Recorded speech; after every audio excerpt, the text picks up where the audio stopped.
you. Beautiful, excellent, and even within the time limits. And our next speaker is Maijastina Kahlos, our fellow. And she describes her academic identity as religions set in historical contexts.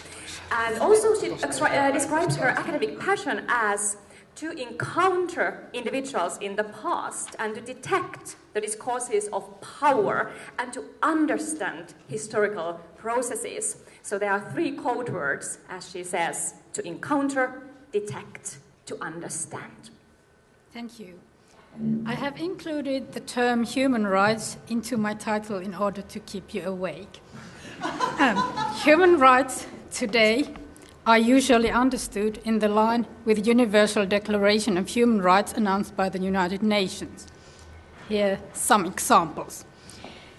Human rights in Greek or Roman antiquity might sound anachronistic. Nonetheless, these issues were discussed in many different ways.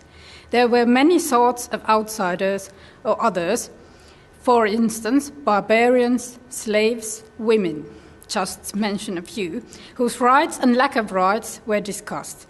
In my research project, I focus on religious outsiders in the late Roman Empire. Late antiquity is the period from 300 to 600.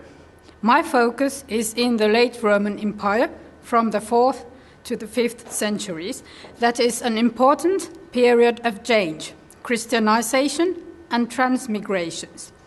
Religious outsiders were those groups that fell outside the mainstream Christianity, such as pagans, heretics, and Jews, etc.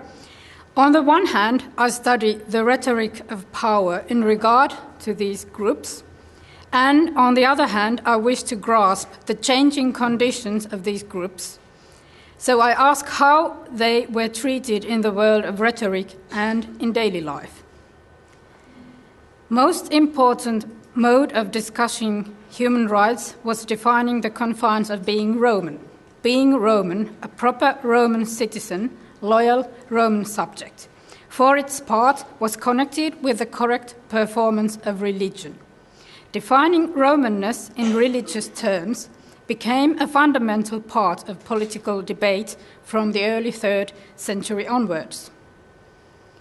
I maintain that this line of delineating a proper Roman in terms of religion continued in the course of the Christianization of the empire.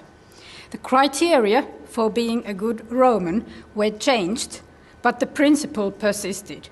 Now a Roman was redefined as being a Christian and, moreover, the right kind of Christian. Practicing other devotions was argued to be one of the gravest transgressions against the state and the emperor, and in some texts even as falling outside civilized Christian and Roman society.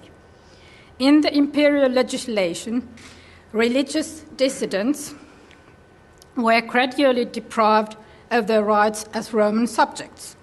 Just one example, an imperial decree announced that a noble person who deviated from Christianity should lose his status and be eternally disgraced. Then it was declared, I quote, "For what could these have in common with humans?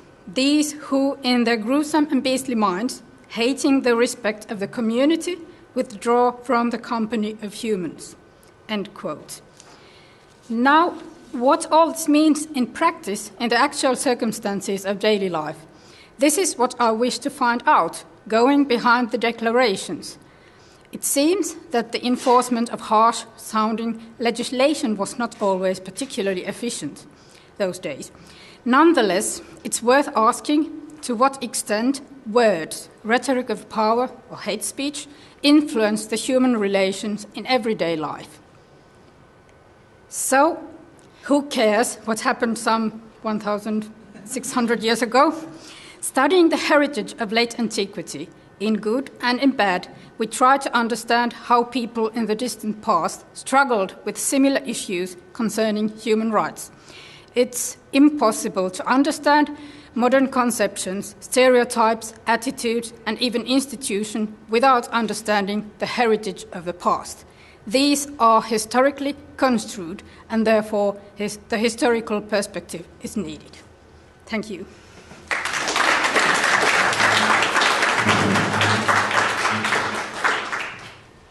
Thank you so much, Maijastina. And next speaker will be Sari Kivistö, and she has described her interdisciplinary position or interdisciplinary space as follows. I quote, 400 years old Latin treatises meet their first female reader and a literal